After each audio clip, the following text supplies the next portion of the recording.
Feliz Navidad. Feliz Navidad.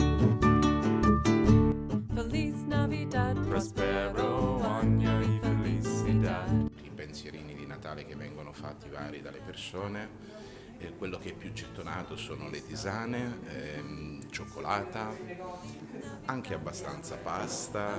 Proprio per Natale preparate anche dei cesti natalizi. Allora i cesti possono essere composti sia dalla cosmetica che eventualmente anche sia dagli alimentari e anche per quanto riguarda i fumatori in genere, anche con oggettistica da collezione. Va per la maggiore il pensierino oppure qualche cosa di un pochino più ricercato?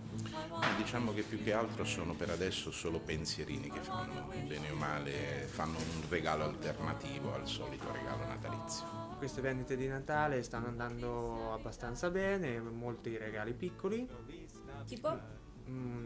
più una camicia, un maglioncino piuttosto che un giubbetto o un paio di pantaloni, e oltre che la piccola accessorio come può essere il cappellino, una sciarpa o quello che è diciamo un pensierino, ecco. Poi adesso dal 6 di gennaio inizieranno i saldi, quindi penso che molte persone e clienti aspetteranno proprio quell'occasione per diciamo comprare altre cose più diciamo importanti. The bottom of my heart.